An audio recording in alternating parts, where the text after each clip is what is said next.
माझ्या चेहऱ्यावरचा ग्लो बघा. इतका छान फ्रेश वाटतोय माझा चेहरा, टवटवीत वाटतोय, मस्त. आणि हा ग्लो कसा आलाय चला सांगते. हाय गर्ल्स, उद्या आहे रक्षाबंधन आणि आज मी तुमच्यासोबत शेअर करते घरच्या घरी फेशियल करून असा ग्लो कसा मिळवायचा. डोंट वरी, अगदी सिंपल आहे. आणि फर्स्ट स्टेप आहे क्लिन्झिंग. सगळ्यात अगोदर आपण आपला फेस क्लीन्स करणार आहोत. तुमच्याकडे कुठलाही क्लिन्झर असेल तर तुम्ही तो यूज करू शकता. मी इकडे डाबर गुलाबरी हा स्प्रे यूज करते. हा स्प्रे आहे, याच्यामध्ये गुलाबजल आहे आणि याच्याने मी फेस क्लीन्स करून घेणार आहे. आपल्या चेहऱ्यावर खूप सारी डर्ट असते, खूप डार्क स्पॉट्स असतात, त्याच्यामुळे फेस क्लिन्झिंग करणं ही सगळ्यात महत्त्वाची आणि फर्स्ट स्टेप आहे आपल्या फेशियलची. तर इकडे मी छानपैकी हा स्प्रे संपूर्ण चेहऱ्यावर आणि मानेवर छानपैकी स्प्रे करून घेतलेला आहे. आता माझ्याकडे असे कलरफुल कॉटन बॉल्स आहेत. कुठल्याही मेडिकल स्टोअरमध्ये हे इझिली मिळू शकतात. तुमच्याकडे जर का सिंपल कॉटन असेल तर तुम्ही तो देखील घेऊ शकता. आता कॉटनच्या सहाय्याने मी छानपैकी माझं हे सगळं फेस वाईप करून घेतलेलं आहे. आता स्टेप नंबर 2 आपल्याला इकडे करायचं आहे स्क्रबिंग.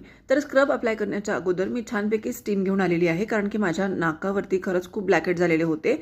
जर तुम्हाला नसेल करायचं स्टीम तर तुम्ही हे स्टेप स्किप करू शकता किंवा तुम्ही हॉट टॉवेलचा देखील यूज करू शकता.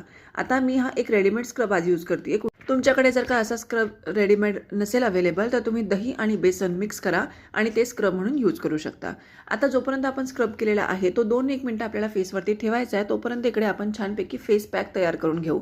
तर तुम्ही बघू शकता इकडे मी टाकलेलं आहे 2 चमचे बेसन, त्यामध्ये मी घेतलेलं आहे 2 चमचे तांदळाचं पीठ. हे पण स्क्रबिंगचंच काम करतं, कारण तांदळाचं पीठ थोडंसं खरबरीत असतं. आता याच्यामध्ये आपण घालणार आहोत थोडासा मध, coffee powder, 1 sachet coffee powder घातलेली आहे मी. आणि याला आपण कन्सिस्टन्सी याची मॅच करण्यासाठी आपण याच्यामध्ये गुलाबजलाचा यूज केलेला आहे. सो अशा प्रकारे हा आपण मस्तपैकी फेस पॅक तयार करून घेतलेला आहे. स्क्रब केल्याच्या नंतर मी छान फेस वॉश करून आलेली आहे. चेहरा आपण टॉवेलने डॅब डॅब करून मस्तपैकी ड्राय करून घ्यायचा आहे आणि त्यानंतर आपला हा फेस पॅक मी माझ्या सगळ्या चेहऱ्यावर आणि मानेवरती इक्वली स्प्रेड करून घेते. मी बोटाच्या सहाय्यानेच वापरते. डोळ्यांच्या खाली फेस पॅक अप्लाय करताना just be careful. Face pack apply केल्यानंतर 10 ते 12 मिनिटं तो फेसवरती ठेवायचा आहे आणि त्यानंतर तो छानपैकी ल्यूक वॉर्म वॉटरनी वॉश करून घ्यायचा आहे. And tada, here I am after my face wash. तुम्ही बघू शकता किती सुंदर ग्लो आलेला आहे. यानंतर तुमच्याकडे जे कोणतं अवेलेबल असेल ते मॉइश्चरायझर तुम्ही यूज करू शकता. मी इकडे बेबी मॉइश्चरायझर यूज करते, कारण बेबी प्रोडक्ट्समध्ये खूप जास्त वॉटर असतं. ते वॉटर बेस्ड प्रोडक्ट्स असतात आणि ते खरंच आपल्या चेहऱ्याला खूप जास्त छान मॉइश्चराईज करतात, रादर आपल्या स्किनला मॉइश्चराईज करतात. त्यामुळे I always prefer baby products. तर असं हे घरच्या घरी केलेलं फेशियल खूप छान ग्लो देतं तुम्हाला. सणासुदीच्या दिवसांमध्ये तुम्ही आता छान धावपळ होणार आहे तुमची, त्यामुळे चेहऱ्यावरचा ग्लो तर आपला कंटिन्यू राहायलाच हवा आहे.